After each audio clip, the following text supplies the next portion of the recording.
Hi everyone, kamusta po kayong lahat? Isang magandang araw po sa ating lahat. Napaka-busy po natin, ano? Happy New Year in advance, mga mahal ko. Maraming salamat po sa lahat ng lahat ng nakasama ko 2024. Napakatagal na po natin, ano? And talagang wala lang, sobrang saya ko po talaga 2025. I-welcome po natin naway lahat kayo ay masaya at more blessings po sa inyong lahat. Mga mahal ko, lagi ko po kayo pinagdadasal. Lahat po ng sinasabi nyo dyan sa comment sections ay nababasa ko po. Promise po, hindi ko po kayo nakakalimutan. Ang tagal na po nating magkasama. No? So, 2024 po, hindi ko po ito makakalimutan. Ito po yung pinaka maganda na best year ko para sa akin. Kasi mas dumami po ang aking mga natulungan itong 2024. So, kahit magpapaalam na si 2024, naway mas triple times 10 pa ang matutulungan ko sa 2025. Ipagdasal niyo po na mas lalo pang lalakas ang power, ang puwersa ng team ni Miley Tarot para po tayo ay makatulong sa inyo, sa lahat. Okay? So, sa mga may problema sa pag-ibig, nandito po ako, handa po akong tumulong sa mga sa pera, money spell, anything. Pero po, syempre po, wag nyo naman po kaming pahirapan. Syempre po, kapag may sakit po kayo, kahit normal po na sakit, ay talaga pong pupunta din po kayo sa doktor. Di ba po? So, kami po, ganun din naman po kami. Kami po yung mga doktor na ganito. Okay? Sana po ay simpleng pag-support nyo po ng pag-subscribe, pag-like po ng ating video ay suportahan nyo po si Miley Tarot. Maraming salamat po. Okay, so kung willing po talaga kayong tulungan ko, dapat po ay, ano ba tawag dito? Maging mabuti po kayong makipag-usap sa aking admin, mabilis para bawal po and sumunod po kayo sa rules. Marami po kaming nakikita na hindi sumusunod sa rules. Nagme-message po sila na hindi po kayo sumusunod sa rules. Bakit po ganon? Opo, kasi marami po ako nakikita. Nagsasabi yung admin ko. Mga fake profile po ngayon. Yung nag-message. Or dummy account. Ngayon, ang ginagawa ng mga admin ko, binablock na po nila. Okay? Para po hindi na mangulit. Kasi mas makulit po yung mga fake account, dummy account. Hindi po pwede yun. Kailangan namin yung original account ninyo. Okay? So yun, nagdesisyon po yung pinaka-head ng admin namin na yun na lang po yung mas better na gawin kaysa mag-chat. Nadadaganan po yung mga iba na kailangan ng tulong. Nadadaganan po kasi dahil sa mga fake account. Hindi pa po nare-replyan. Yung iba nga, they are trying their best para ma-replyan lahat. Promise. Yun nga lang talaga, may mga iba po talaga na mahirap, nadadaganan po. Alam niyo, isang click nyo lang mag-message kayo, nadadaganan na, may 10 na, may 15 na. Ganun po yung nangyayari, mga mahal ko. Pero ginagawan po talaga namin ng paraan para mabasa yung message ninyo. Huwag kayong mag-alala. Try nyo pa rin mag-message, okay? Pero pag fake account, inuulit ko, lock profile, hindi po kayo papansinin. Nabasa na po yan ng admin yung message ninyo. Talagang sadya hindi kayo pinansin. Kasi nga po, fake profile. Okay? Oh, Two of Swords. Queen of Swords. Six of Cups. Seven of Pentacles. The Empress. Ten of Pentacles. Nine of Pentacles. Oh. Okay. Ito yung energy ng person mo. Siguro you are dealing with a person na masakit magsalita. Okay? Masakit, nananakit. Parang hindi niya nakikita yung sarili niya. Yung parang narcissist, bipolar, Feeling niya siya yung lagi yung tama, feeling niya ikaw yung mali, wala ka nang ginawa kundi mali. Alam mo yun? Yun, somebody stuck dito sa situations na to. Okay, somebody stuck. Parang meron kang sinunod na something na sinabi niya. Okay? So, hindi nga ako makapaniwala sa mga gusto ko pang sabihin kasi na-visions ko na parang hirap na hirap ka sa desisyon na ginawa mo na to.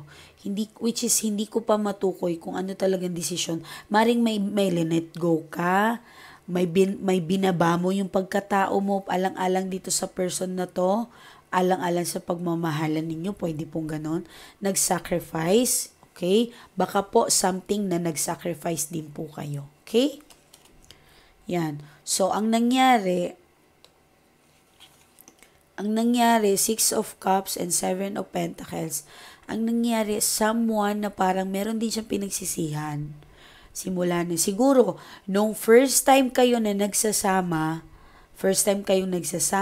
hindi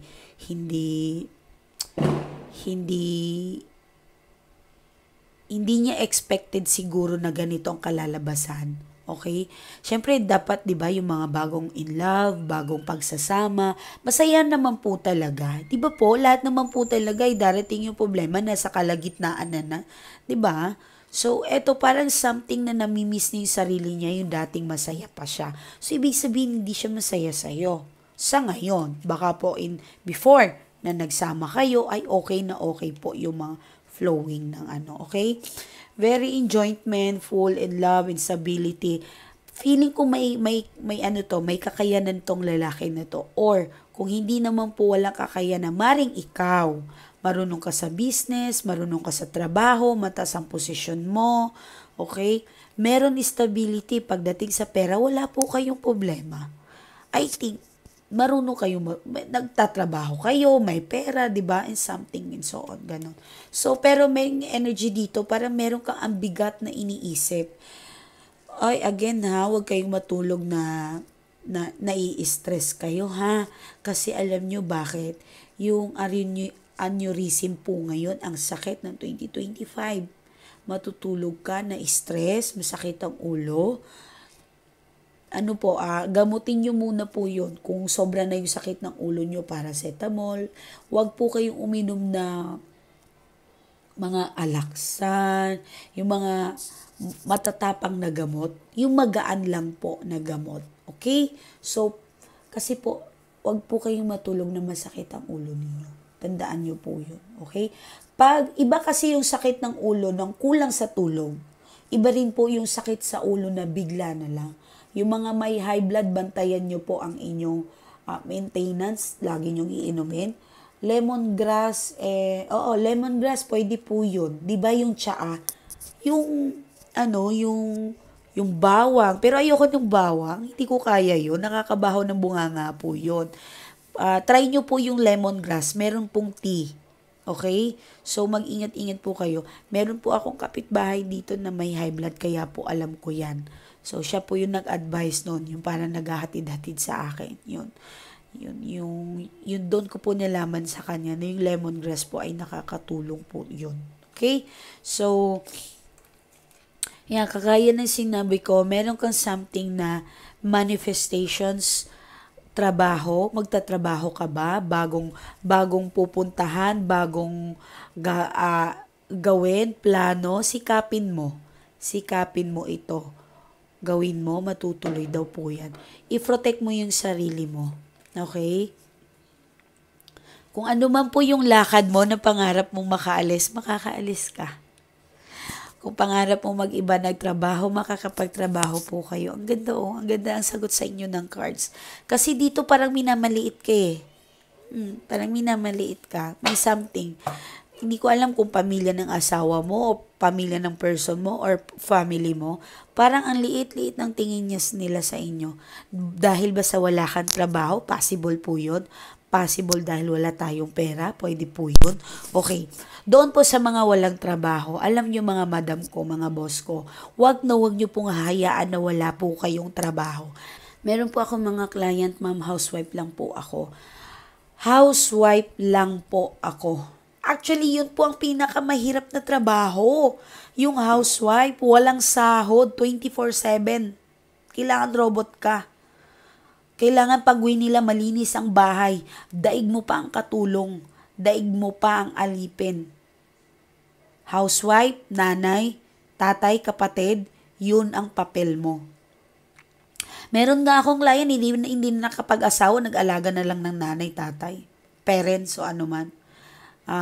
Ano ba tawag doon? Yung mga nagkasakit na, sila na yung nag-alaga. Meron po akong ganun na lumalapit sa akin. Bakit nyo hinahayaan yung sarili nyo ganyan? Pero alam nyo mga madam ko, hindi ko po sinasabi na pangit po yung trabaho na yan. Sadya po may mga tao na hindi na po nakaka-appreciate niyan. Saludo nga po ako sa mga housewife Yan po yung trabaho na walang sahod pero kailangan mong kumayod 24/7. Yung iba nga nag-work from home pa. 'Di ba? Housewife pa, Diyos ko, kayod kalabaw. Yan ang sinasabi nilang kayod kalabaw. Saludo po ako sa inyo. Dinaig nyo pa yung mga sundalo. 'Di ba po? Kaya wag nyo pong hayaan yung sarili niyo na housewife lang kayo. Wag na wag. Gumawa kayo ng paraan, dumiskarte po kayo. Noong unang panahon, ang housewife kasi ay espesyal. 'Di ba po? Special po yung housewife dati.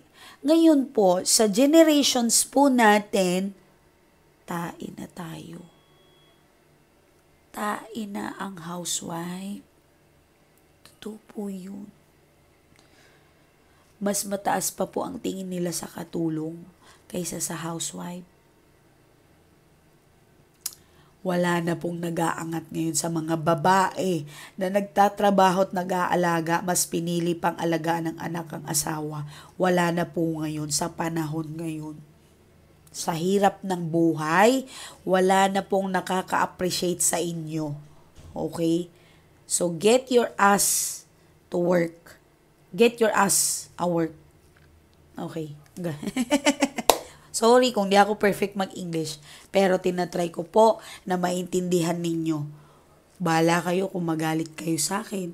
Matanda na po ako, hindi po ako makapagtrabaho. Anong ginagawa mo nung kalakasan mo? Di ba po? Ngayon dito tayo sa mga taong malalakas. Magtrabaho kayo. Stop complaining. Don't be dramatic. My God, ang daming pinapauwi sa tulpo. 1 week lang sa abroad, 2 weeks lang, 3 days lang. Ayaw nyo lang magsipag trabaho, nga mga PI kayo. Ayaw nyo lang. Na alam nyo po kung bakit? Hindi po yung abroad na prinsesa kayo doon. Hindi po. My God. Alam nyo po yung sarili natin, kapag yung isa po yung sarili natin, pagdating po natin doon, 10 times po yung gawin mong 10 ang katawan ninyo. Oo.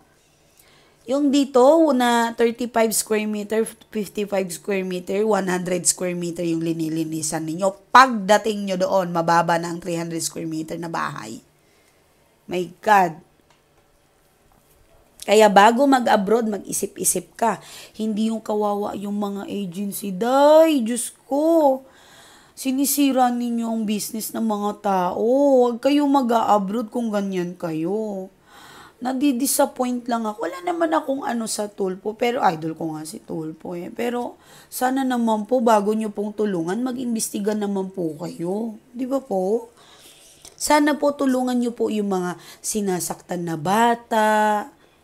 Yun yung best. Yung mga battered wife. Tama ba? Battered. Hindi ko ako mano ha. Yung mga walang trabaho. Mabait naman sila. Sobra. Bilib nga ako. Sana nga one day makita ko yung sarili ko na tumutulong sa tao. I know hindi ko binubuhat ang sarili ko ha. Tumutulong po kami. Meron po kami yung tinutulungan. Bata, dog and cats. Yan po yung aking project. Lagi po. Pero sana, alam niyo, napanood ko yung Christmas party nila, yung nagbigay tulong sila. Alam niyo po kung ano po yung dasal ko. Sabi ko, one day makikita ko yung sarili ko na ganito rin ang ginagawa ko sa mga tao ko. 'Di ba? Hindi ako nagdadasal para sa sarili ko. Nakikita ng Diyos. Hindi ako nagbubuhat ng bangko ngayon sa harapan ninyo. Nakikita ng Diyos kung ano yung nasa puso ko. Totoo po yun. Pero doon muna tayo. Alam niyo po yung mga OFW, please, please, magtrabaho po kayo. Parang awa nyo na. Nakakaawa naman po yung mga agency, yung mga tinatawagan ng mga OWA, o yung mga employee nyo, yung mga ano nyo, yung mga katulong nyo, ayusin nyo. Nakakaawa naman po. Paano po kung bumagsak ang ekonomiya nila?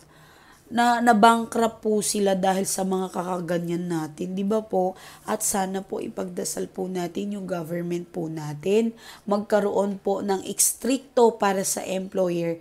Dapat po kasi ang ano kasi diyan, ang sa nakikita ko ha, ang cure po sa mga ganyan, yung mga may nasasalbahe, totoo naman po yun, may nasasalbahe pong OFW. Ang cure po dyan, dapat po every week, binibisita po nila ang employee, ang DH, ang tao doon sa employee mismo. 'Di ba? Tapos papipirmahin, okay ka lang ba? I-check kung may pasa, kung may ano, yung bukol-bukol. 'Di ba po? Dapat ganon. Ganon, para good flowing ang business ng Philippines sa OFW at saka yung embahada. Bakit ko po ito nasasabi? Kasi OFW ako dati. Nasubukan ko po yan, na-try ko po yan mag-OFW. Ang hirap po ng buhay doon, pero kailangan po nating kumayod kasi hindi tayo pinanganak na mayaman, Diyos ko. Oo, walang arte-arte doon. Kakapunta lang, nag-Christmas party lang yung anak, na yung mga magulang, yung family sa Pilipinas, nakita lang nag-Christmas, mag-New Year, nag-party-party, gusto nang umuwi. Uy, dayo, swerte mo naman. Alam mo nyo ba kung magkano ang binabayad ng employee ninyo para makuha kayo? Mababa na ata ngayon yung 300,000. Ganun po kamahal. So, sana kung nandoon na po tayo, magdasal po tayo lagi. Yung mga OFW dito nanonood, di ba? Marami po akong OFW nanonood sa akin. Kaya nyo po yan. Wala po akong sinasabi na wala po kayong kwento. Kaya nyo po yan. Saludo po ako sa inyo. Sana po ay talagang kumayod po kayo. Ito po yung sinasabi natin na parang mayroon kang iniisip dito. Labanan nyo po yan. Okay? Dapat stability ka, independent na tao, para pag uwi mo, makuha mo yung gusto mo, makain mo yung gusto mo, magawa mo lahat ang gusto mo dahil pinaghirapan mo po yung pera na yan na dyan na nag-abroad ka. Di ba po? So, sa mga paalis pa lang, good luck ha, makakaalis ka daw oh. Ayan no, makakaalis ka daw mga mahal ko. Okay? Good luck po sa inyo. Maraming salamat po talaga. Lahat po ay hangad ko. Magkaroon po kayo ng amo na mababait. Aalagaan kayo, give and take. Aalagaan mong amo mo. Aalagaan mo yung mga lahat. Mahalin mo yung trabaho mo. Gayun din ang iyong amo. Bigyan ka ng maawain na amo. Okay? Gawin mo lang ang trabaho mo. Yung mga nag-oopisina, kung ano man yung stress, anxiety na nararamdaman mo ngayon, naway palakasin po ang loob ninyo. Alam ko pong stress yung iba kasi parang may mga bayarin kayo, may mga bills tayo. Kamusta naman yung mga business? Nag-Christmas party, mag-New Year, alam nyo po ba, renewhan na naman ng business. Business permit. Opo, renewhan na naman. Ganun po kahirap. Akala nyo yung business, yung mga nagbe-business dyan, pasarap-sarap lang ng buhay. Ang hirap po. Oo, yan.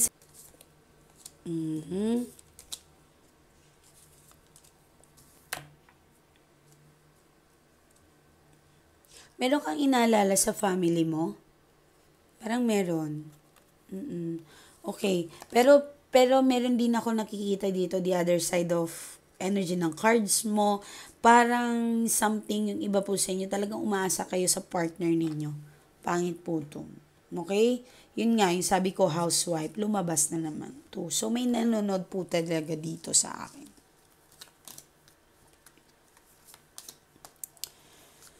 Okay. Medyo takot ka mag-step forward, pero huwag ka daw matakot. Huwag ka man takot. Tuloy mo yan. At bubukas ang wheel of fortune mo. Promise. Ayan o. Na off siya sa'yo. Itong dahilan. Ito yung dahilan kung bakit parang ayaw niya sa'yo. Medyo madaldal ka ba? Overthink? Selosa? Masyado ka daw selosa. Kaya medyo na-off siya sa'yo. So, parang tingin niya sa'yo, I'm sorry ha. Yung bang mababa ang tingin niya. Yun nga, yung sinasabi ko, yung mga walang trabaho. Or kung wala po kayo, kung may trabaho naman po kayo, parang attitude problem ang pinoproblema ng person mo. Okay? Tingnan natin yung blessings. Attitude problem. Lumabas. Madalas kang nag-check ng phone, lakad, oras, asan ka na, 'di ba? Okay, kung hindi po kayo gano'n, tuloy-tuloy niyo po 'yan.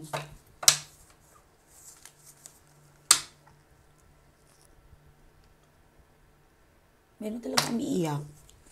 Ano ba? Magtatapos na yung taon, mga mahal ko. Parang umiyak kayo kagabi. Kagabi, may umiiyak. Okay, sige. Hindi ka umiyak, parang ano. Oh, yung iba nag-day. Galing ah.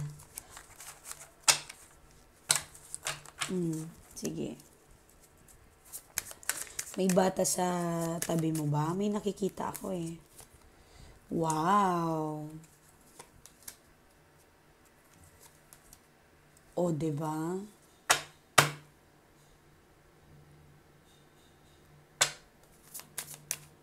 Meron kayong celebrations paparating. Parang maggagasto ka. Gagasto ka pero ano bang tawag dito? Gusto mo. Siyempre, di ba mag-New Year? Pero gusto mo yun. Pero may something pa dito celebrations. Salo-salo. Hindi pa matatapos yung pagse-celebrate mo. Meron. Natutuwa ako kasi pagdating sa financial, masaya kayo. May pumapasok po talaga. That's good. Okay, King and Fire. Prosperous. Wow. Okay. Travel.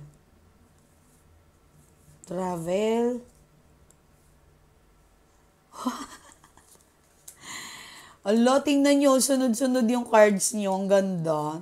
Wait lang. Wait. Oh, wow.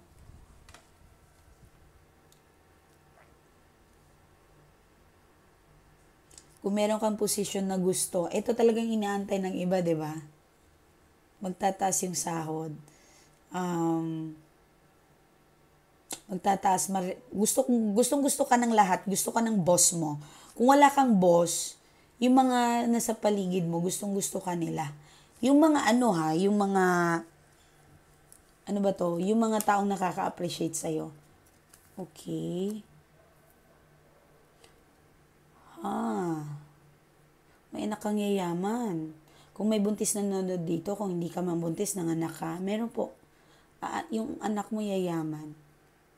Ayun o. Parang may magtatrabaho na ba tong anak mo? Meron din po, goods po. So kung bago po tayo magtrabaho yung mga anak po natin, wag po tayong agad-agad manghingi.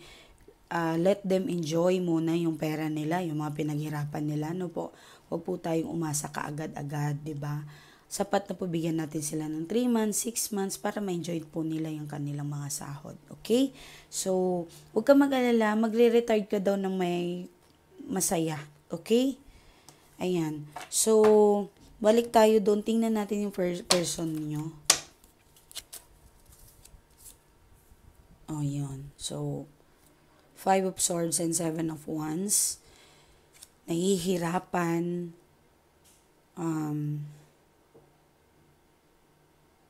Someone na may gumagawa.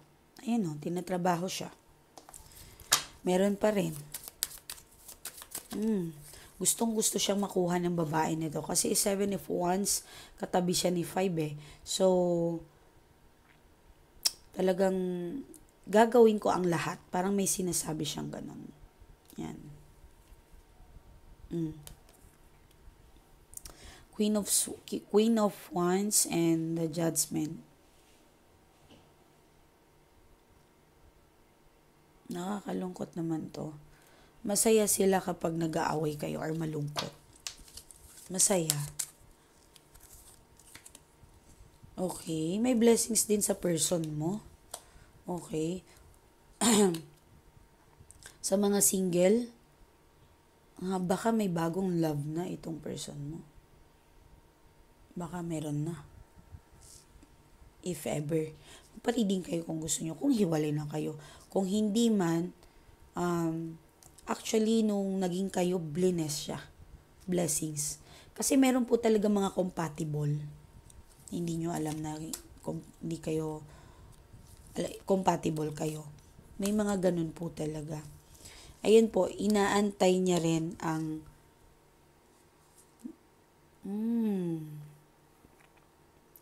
nung umalis ito, alam niyang sobrang in pain ka. Nasaktan ka, umiyak. Actually, dagat ng iniyak mo dito sa lalaki na to eh. Sobra. So, meron din po ako nakikita dito na parang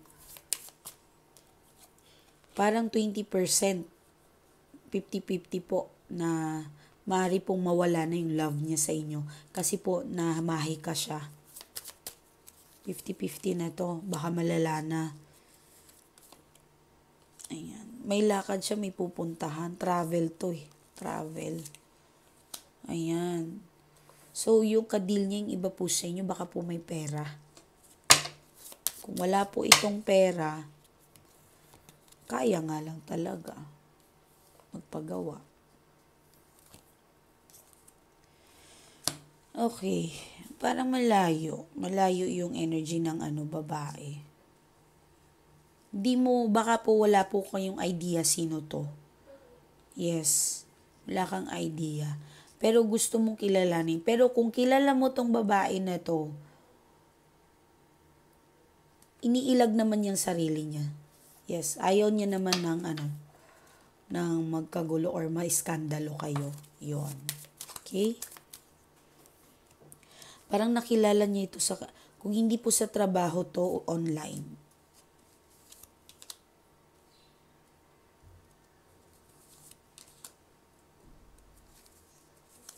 Pinilit siya ng babae. Ayan, pinilit siya ng babae. Parang siya yung hinahabol. Yung person niyo po ang hinahabol. So, ginawan po talaga siya ng paraan para paano yumuko. Grabe naman to.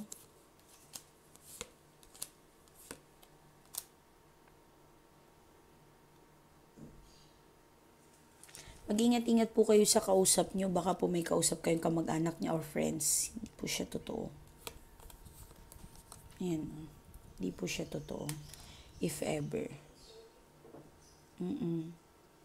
Kung sino yung may pera, doon sila. Mahirap to.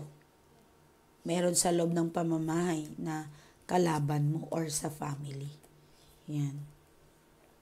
Mahirap to po talaga. Sobra. Hindi po ito madali. Meron ako nakikita dito na yung person mo kahit may nangyari sa kanya or nagawa siya, still pa rin parang lumalaban. Ayan yung emotions niya. Lumalaban pa rin siya. Actually, minsan na napapaisip siya, bakit ganito na yung ugali ko? Nagtataka po siya. Bakit humantong kayo sa hiwalayan? Nagtataka na po siya. Ayan Pero parang nahihirapan po din siyang piliin si third party or ikaw. Or meron po yan ibang family na. Nagkaroon na ng family. Okay po? So, maraming salamat po sa lahat po ng gustong magpa-reading. Ito po ang aking Facebook account. Kung gusto nyo pong ipakita yung person ninyo, ito po yung aking Facebook account. Maili Tarot po. Ano ba yan? Lagi na lang to. Wala.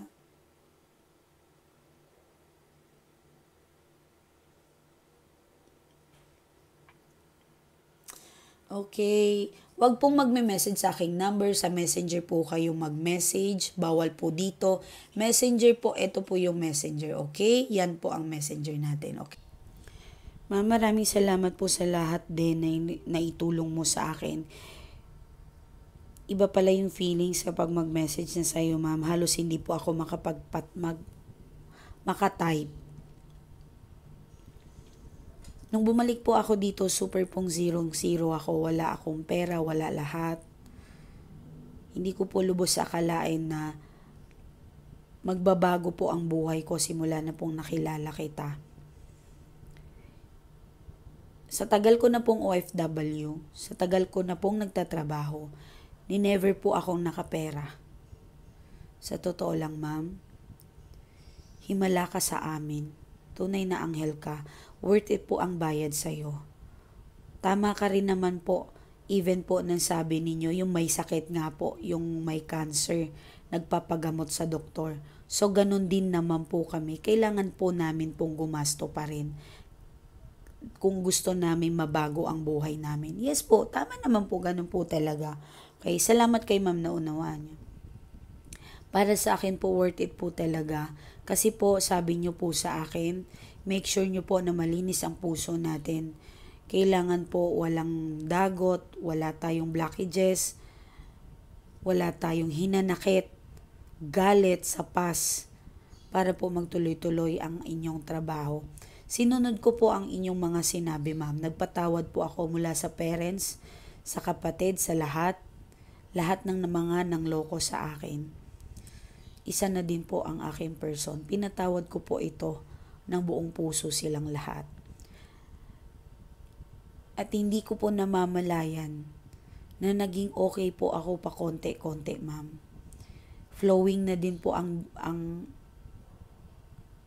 work ko. Hindi na po ako laging nawawalan.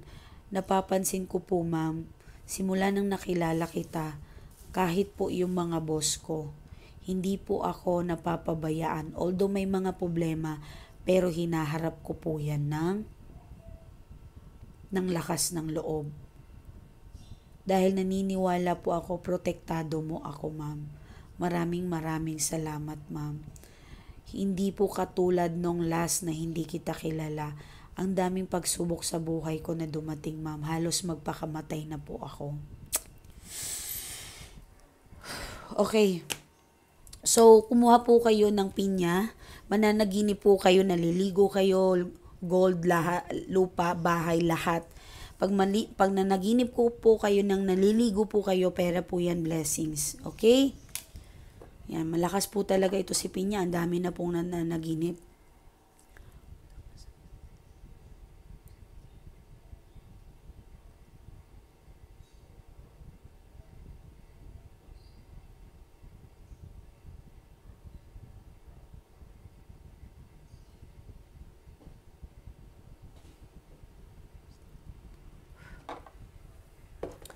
Mananaginip ka ng alahas, ginto, salapi, limpak na pera. Mananaginip kang naliligo ka, masaya, blessings.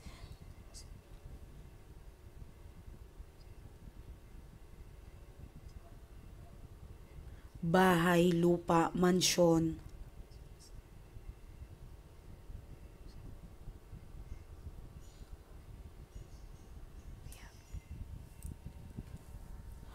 Okay, so maraming salamat po. So kailangan nyo po ng tulong ko, mag-message lang po kayo.